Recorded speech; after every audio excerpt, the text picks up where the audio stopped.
of Steve's for 9 years. Marg, Adele, Steve, and myself, we traveled together. We had a lot of fun together, and I'm pleased to say that Stevie was a good friend of mine as well. Now, there's a person in the room who covers all of those categories well, and adds a few, who's also a squash competitor with Steve, who's also a neighbor with Steve. I couldn't do that. And he's a better speaker than me, so let's bring him on, Jimmy Donnelly. Jim?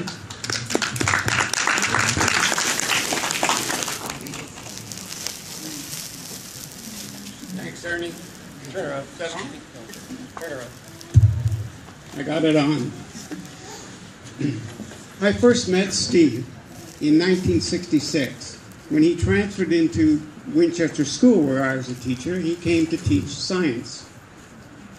He didn't know anybody on the staff, but I'm sure you all know that Steve has this uncanny ability. Whether you meet him for the first time or you've known him for years, he engages you in conversation. And before the end of the week, he had chatted up every adult in the building,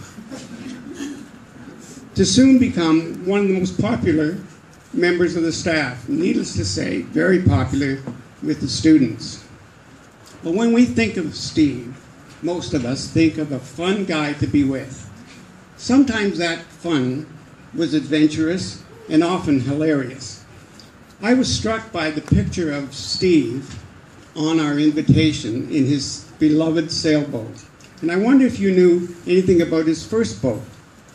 It was a 9-10-foot wooden boat that he bought that the shop boys in grade 8 at Queen Alexander School made for him.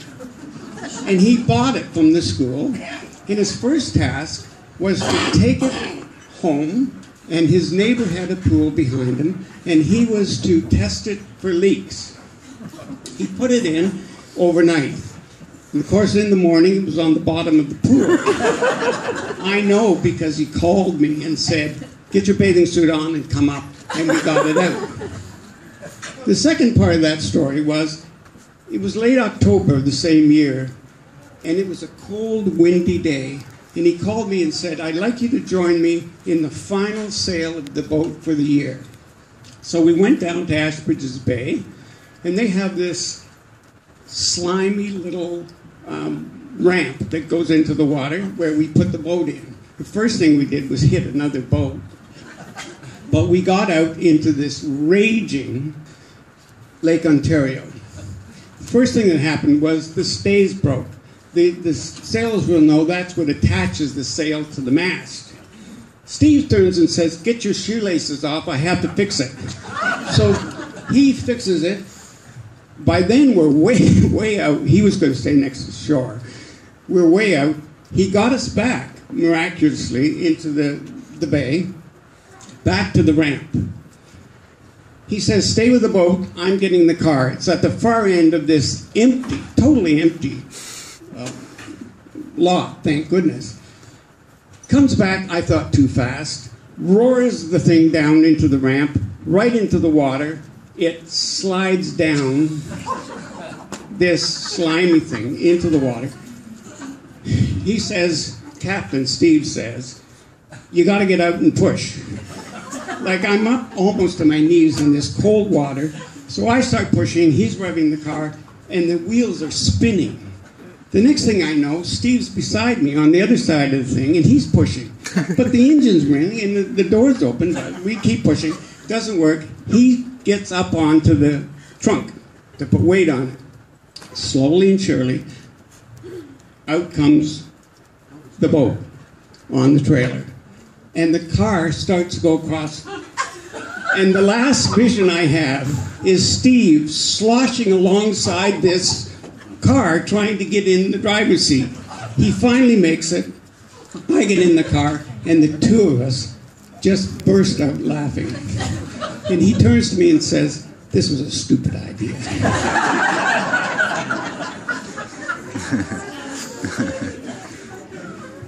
However, there was a very serious side to Steve's character, and I want to spend a few minutes talking about that.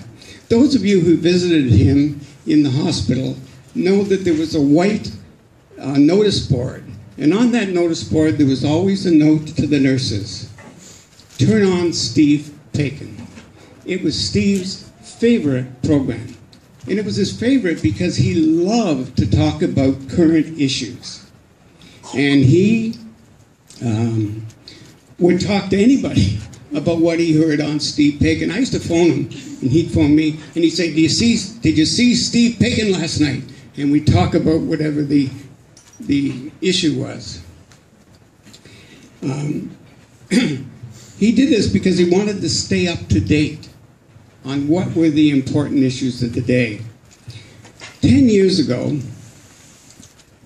the Hortons, Carolyn and John, invited the Donahues, the Neufelds, the Donnellys, up to the cottage where we presented what we grandly called our papers. And we would choose a topic, and then everybody give a paper on that topic. Steve was the most enthusiastic about it. And he was passionate about what he would choose and what he would tell us. In fact, John and I talked about when we finished, we knew the first question would be from Steve. And he'd want to know more, and he'd want to get you to give him everything you knew about that topic. And that was Steve. John and I both remembered that his choices were very varied. He'd choose things that you wouldn't expect, but he was passionate about what he did. John and Carolyn's last visit to the hospital room, Steve was very ill. But he said to them, I've already got my topic for next year at Bell Bay. And he asked them to guess what it was, and of course it was a guessing game, but he finally told them it was John Bateman, the artist, who apparently Steve had gone to school with and knew. I mentioned the word passion. He particularly had a passion for the plight of the disadvantaged. And this goes back, I think, to when he was principal of Spruce Court School, a downtown inner city school. And it was unique in the sense that just north of the school were the homes that were occupied by what we used to call the white painters. They lived in the redone coach houses and big homes in the area. Those children came to school from homes where education was a priority. They had books, lots of reading material in the homes. The kids came to school well-dressed, well-fed, and anxious to learn. To the south of that school was the infamous Regent Park area. And those kids came to school, not all of them, but many, ill-fed, ill-clothed, especially in the winter. And the priority in those schools was not education, it was the constant struggle to make ends meet. Steve often told me stories about his experiences down there. We used to drive occasionally back and forth. And he'd say, one of the single moms called me today. And she was terribly distressed, whatever the problem was. And then Steve would spend time on the phone doing what he loved to do best. And that was to fight the bureaucracy and cut through red tape. Often successfully. And for that, I think he gained the respect and the admiration of many of his colleagues. Mary and I are very proud to say that we had Steve, we were privileged to have Steve as a friend. Thank you.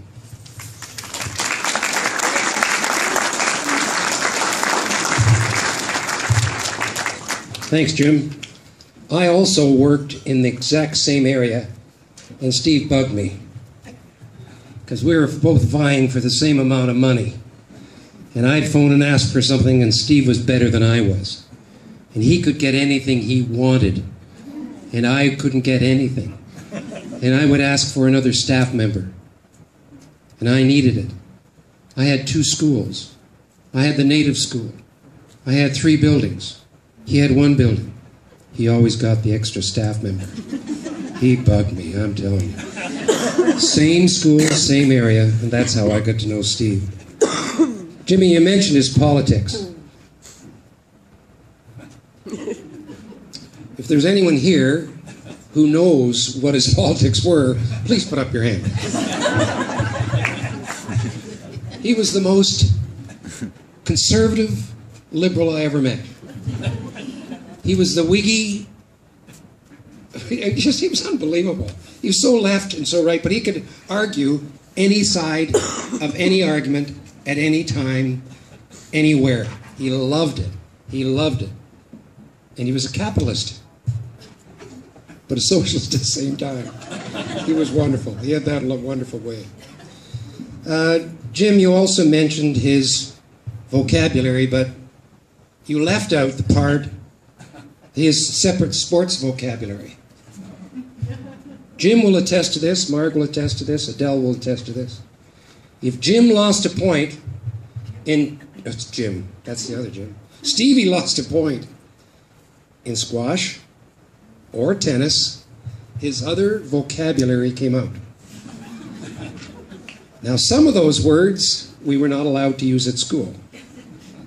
Not only could he use those words to make up a sentence, if he lost 2 or 3 points in squash, those bad words could make up a whole paragraph, for sure.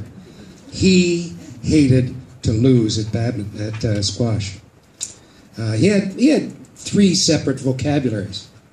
The arguing one, the begging one, and the sports one that you only heard on the tennis court and the one time we played golf, because he used the same words, and the times we played squash. Now we're going to hear the inside story and the truth about Stevie the dad. Graham, come on. Graham, down. And you got to surround yourself with successful people. So what do you make of the two groups you could work for? And the Rich Green job, which paid, was very much a back office job and not a lot of interaction. And the Affinity Investments job was a group of really dynamic entrepreneurs that had just come out of school and were ready to basically take the world on. And when I explained that to him, he said, oh, you got to take the Affinity Investments one. So I took that job. I worked for free through the summer, and I would work at night. And the following year, they offered me a full-time job. And another group, I won't mention the name, offered me a job at the same time, and had the same discussion with my dad. And he asked me the same question. What do you make of the different people that you're going to work with? And I said, these guys from Affinity, they're just dynamic, I'm going to learn a lot. And he said, that's the way you got to go. But it didn't pay as much, but I took the role, and to this day, I look back at that group, and I remember my boss at the time, John Rathwell, saying, I can't pay you as much, but you're going to learn an awful lot. And the summer before, I sat down with the president the day before I took the job, and I said, look, I'm going to work for free, but at the end of the summer, you got to introduce me to all your contacts on Bay Street. And he said, no problem. So that is sort of a long-winded story to say that my dad gave me some really good advice about taking my first job. And now 15 years later, John can attest to this, but John Rathwell, my first boss, introduced me to John McCartney, my current boss. So my dad had this great way, having never worked on Bay Street and never been in business, having a great idea of what might work for my first job. And the second thing was when I met Lex. He met Lex, and he said, right away, you got to keep her.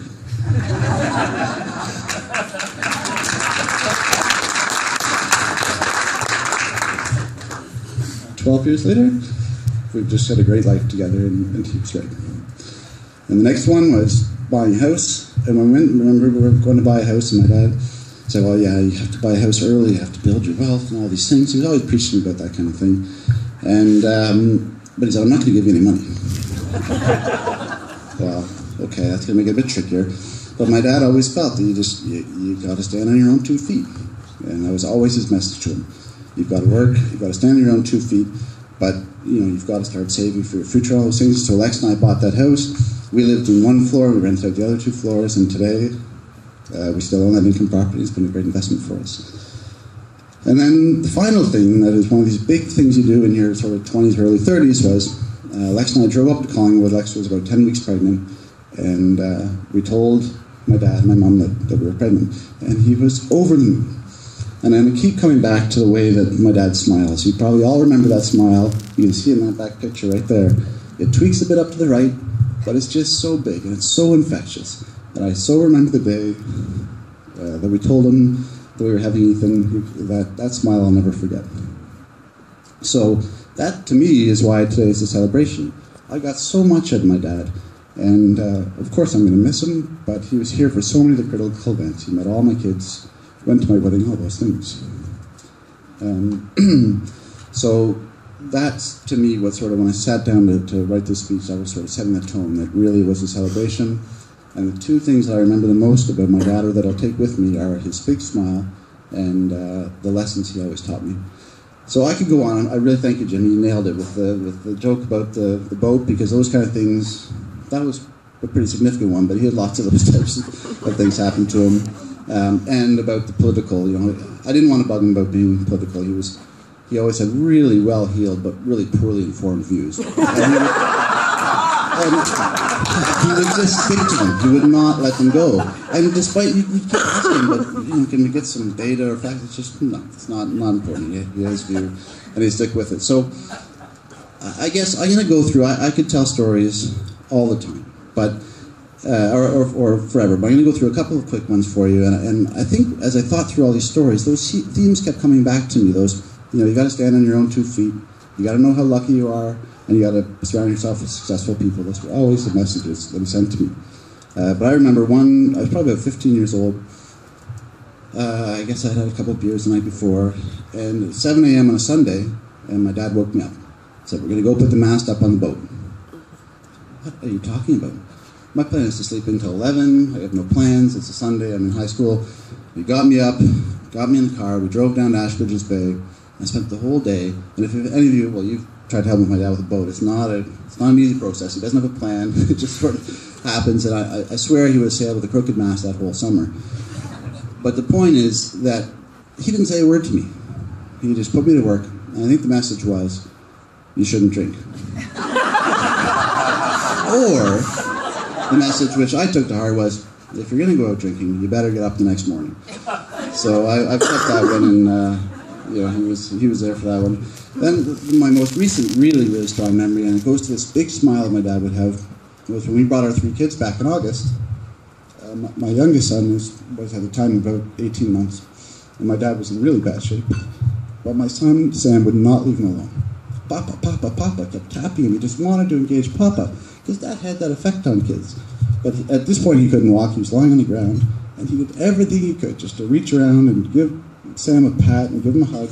And he had that big smile on his face. And no matter how much pain he was in and how uncomfortable he was, he enjoyed that little Sam, and he had that big smile. Another one that I remember, I'm not going to go through them all because I'll take all afternoon, but I was dating a girl named Erin in high school, and Erin came over to pick me up, and she brought 2 other girls, Bronwyn and Nicole. They were all very pretty, attractive Lawrence Park women, and my dad didn't generally do much after dinner. It was always a little bit of TV, and then he kind of slowly unwound. But on this night, he came bounding down the hall, literally bounding. "Hello, who's this, Graham?"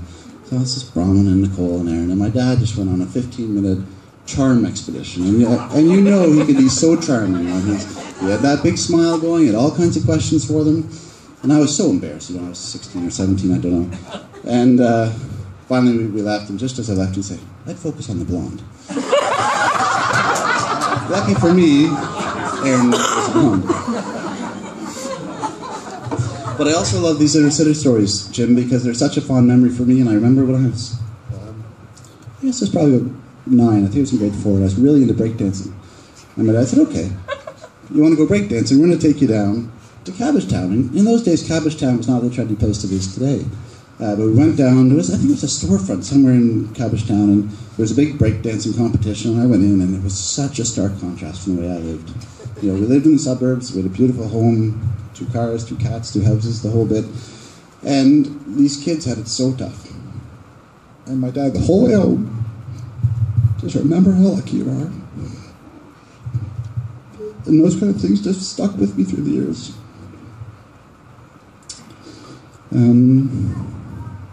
So I'm not going to go through too many more, but I just, those messages were always there. Know how lucky you are. Work hard, stand on your own 2 feet, and surround yourself with successful people. And oddly, about a year ago, I was flying from London to Nairobi, and I was in a friend of mine's plane, and there were 60 people going down to this investor conference. I got on the plane, and it was just me and this guy. Where is everybody? And I said to him, well, where are all these other guys? This is a very successful mining investor. And I said, well, where are the other guys? He said, oh, I don't know, flying commercial, whatnot. And I said, well, why am I the only guy here? He said, you're the only guy that ever calls me. And I just called him to say hi, I'm going to see you down in Nairobi, and he offered to pick me up. And it was just one of those moments where he said, God, my dad had some incredible advice. I don't know that he knew what he was trying to get at, but it was some really helpful advice. So all those things to say that my dad taught me so many things within just those 3 key messages. And I think that I keep coming across things to this day where I think back to the advice that he'd given me about make sure you surround yourself with successful people, work hard, standing on 2 feet, and just know how lucky you are, which is really saying, keeps in perspective. So what does this all say about who my dad was? Well, we know he was charming, we know he was humorous, we know he was charismatic, we know he was extremely high integrity. He never had my dad never had an agenda. We also know that he had no judgment. He was so great at, this is why he talked to everybody. He'd have no judgment about race or religion or financial status. He was just so open-minded. And so as I wrote this speech, I said, well, what does that say about the guy? And I think it says, he's just a good man. Simple as that. And this is me for a second. That message really hit me about 2 years ago. For those of you who know my wife and you know me, you know that she's quite a bit more attractive than I am. She's much harder working than I am, much smarter, and generally more charming. And so you've asked yourself, and many of you have been charming enough to ask me, how did you end up with Lex? And I think for the first 5 or 6 years, I was kind of in denial. But then I started to wonder a little bit too, how did this happen? And we were in London, you won't remember this, but we were sitting in our kitchen. I said, and we had a glass of wine, I said, I gotta find him. Lex, why did you marry me? It wasn't exactly these words, but I said, why? And she said, because you're a good man.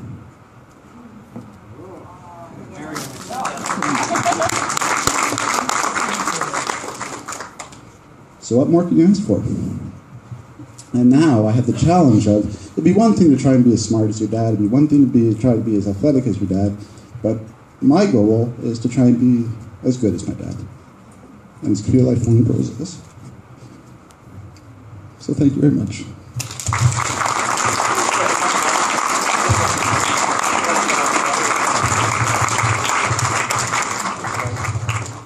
What it tells me is this guy followed his dad.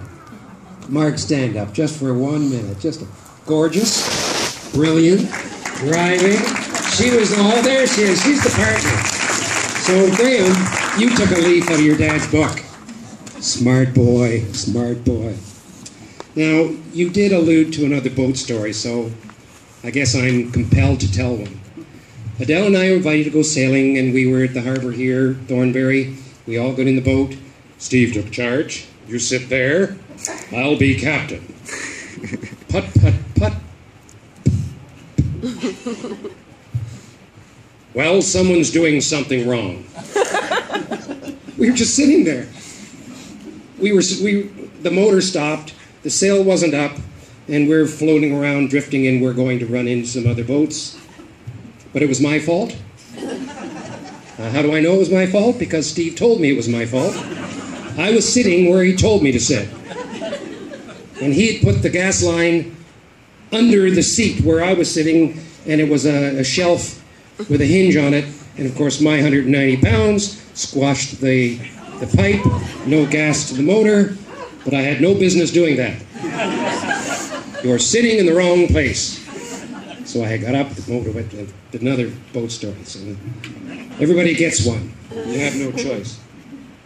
He was lucky. He was a lucky guy. And we were all lucky because we worked in the Toronto Board of Education at a time when we got to meet each other and have fun. And Steve was a character at all meetings. And I was with him for 9 years, and he was a character. But before every meeting, you'd always get a phone call from Steve. Ern, what are you going to do about issue 1? Well, I'm going to take my... oh, there's an idea.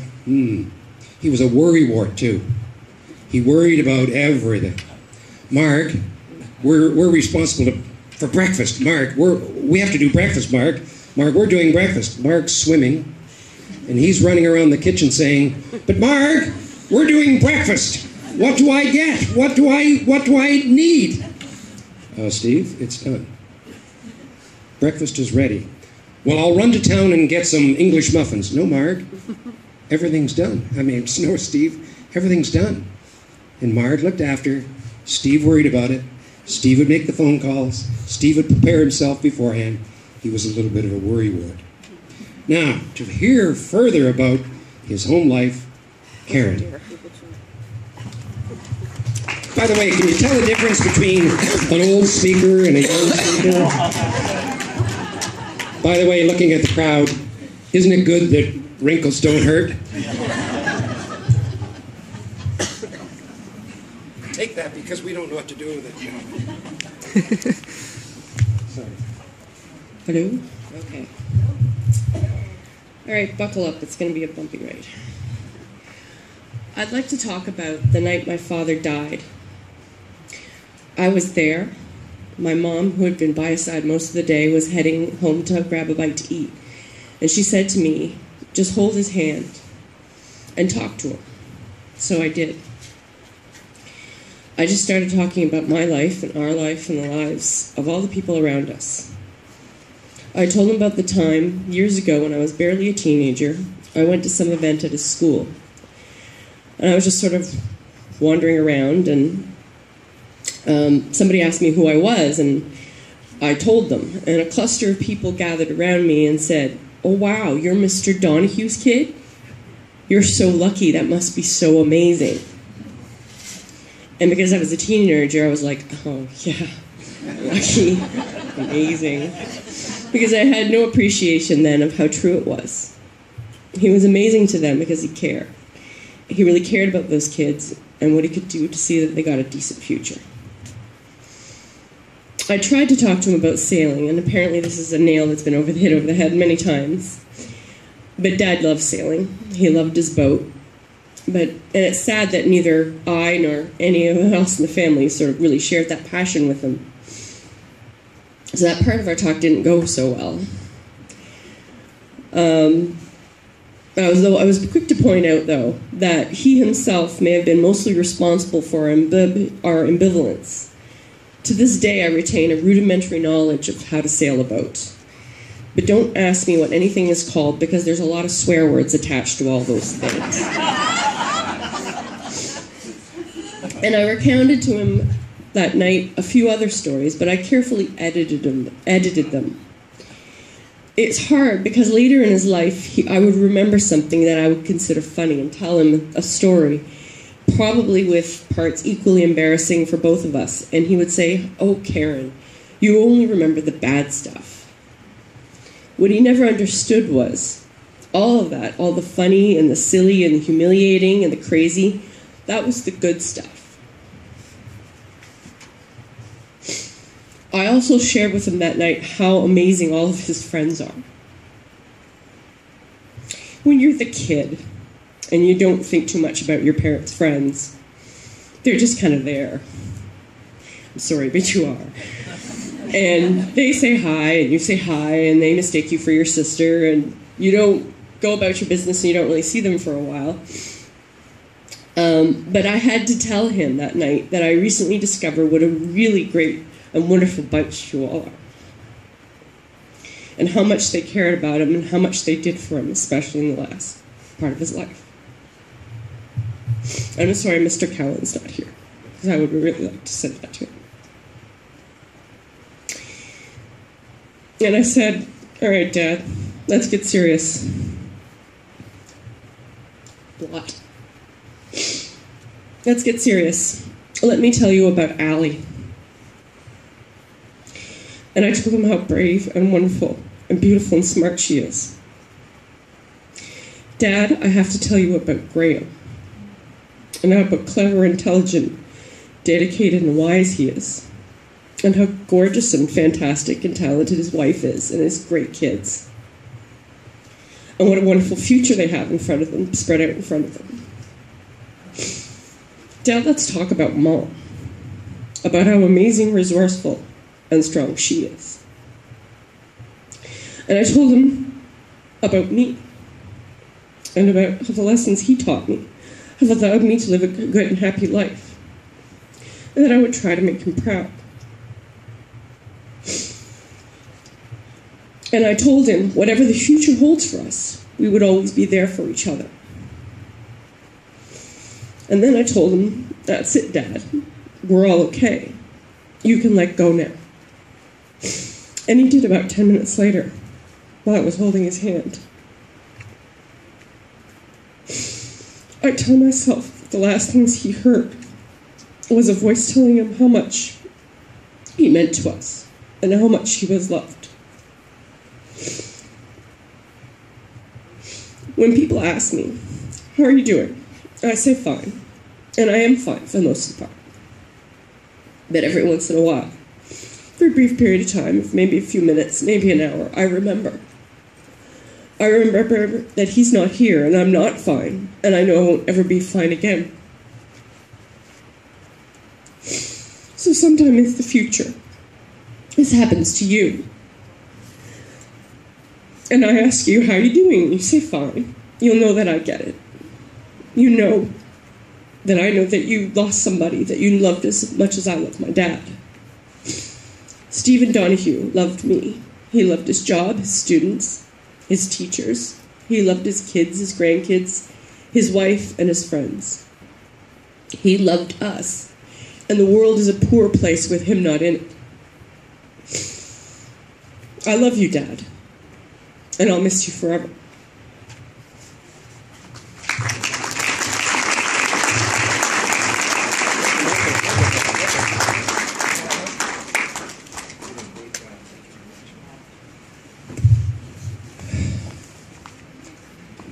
We're in it together now.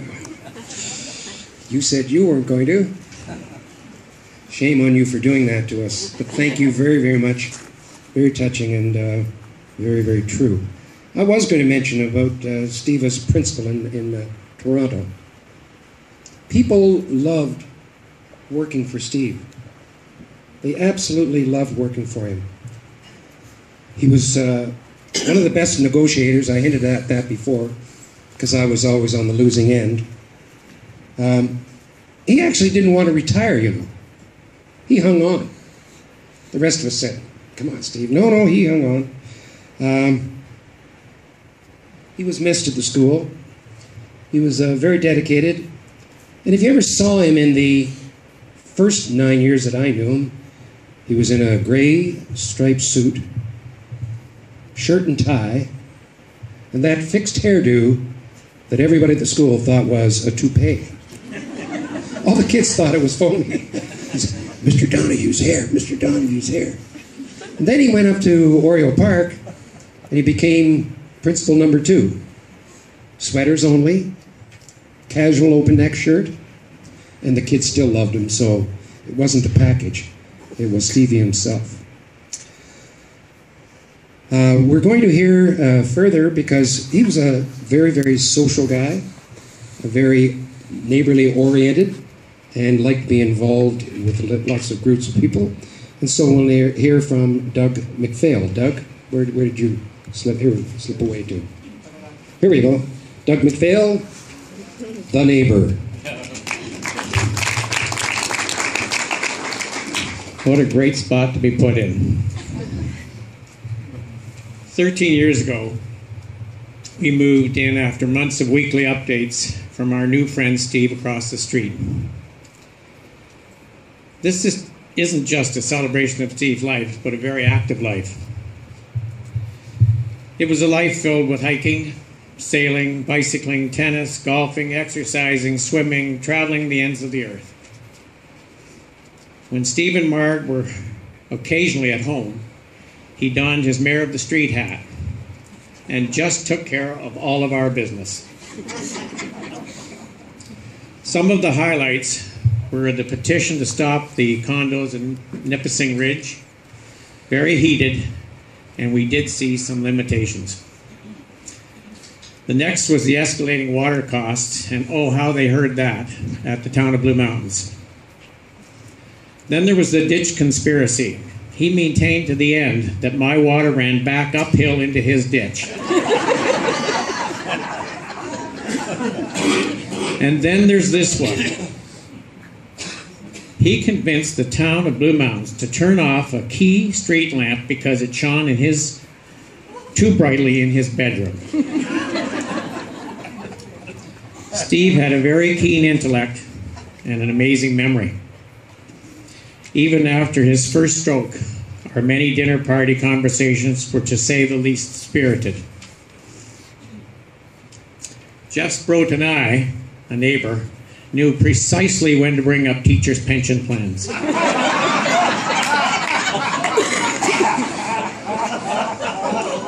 As I mentioned to Marg after Steve's passing, he really liked me.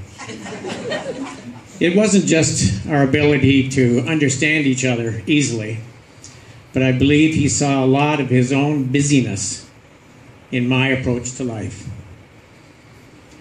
We always enjoyed each other's company. Yes, we are certainly going to miss Steve's presence on our street.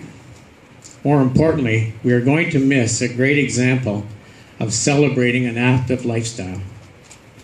Steve and Marg exemplified the word neighbor.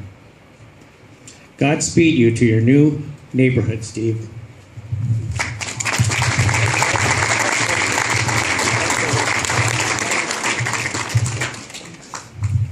Boy, everybody knew Steve well.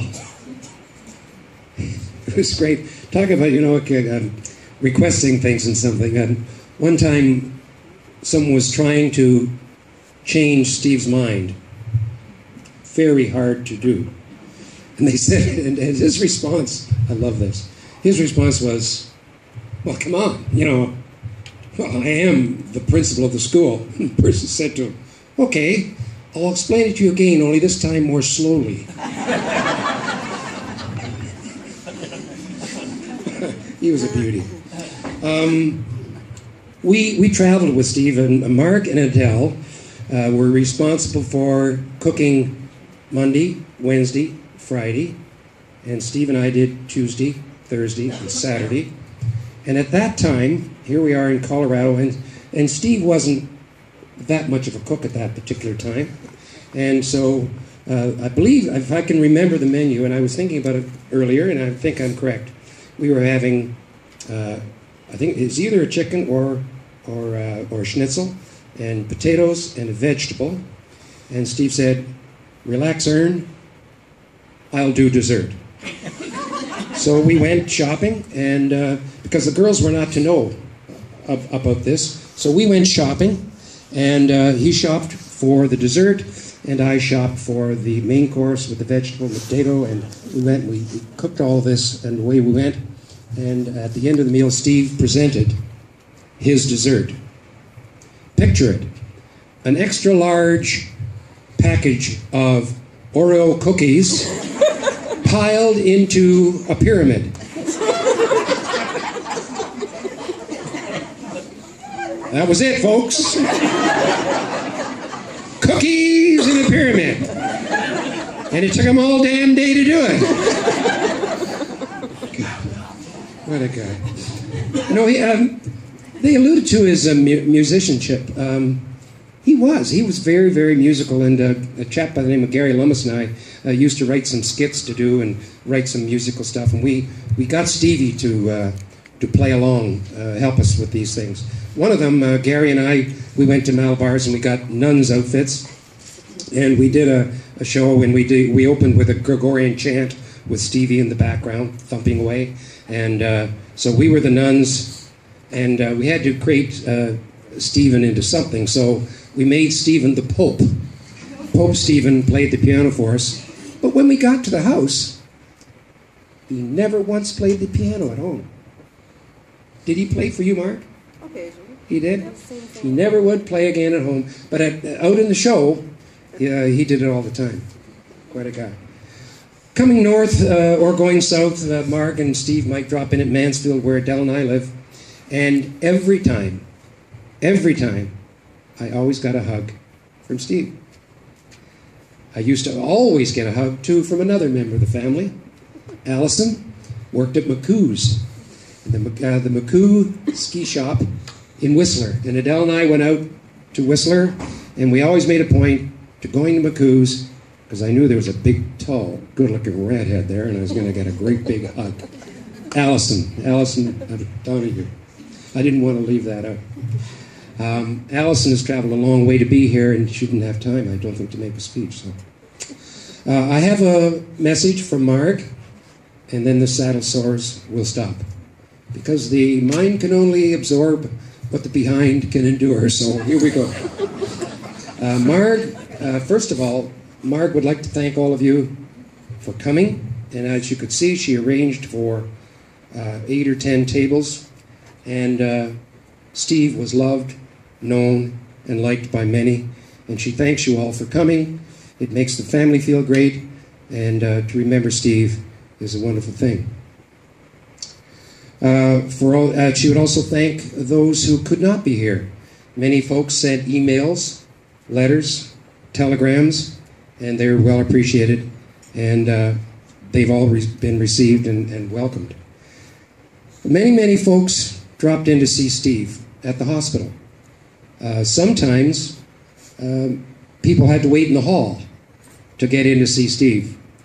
And John, you were there the day that they were talking about that topic, and Steve was saying, I've got my topic. I've got my topic for the meeting. I'm all ready for it. And Marg was at the end of the bed, and Marg said, well, give us a hint. And Marg guessed who it was going to be. Steve was mad. He was furious.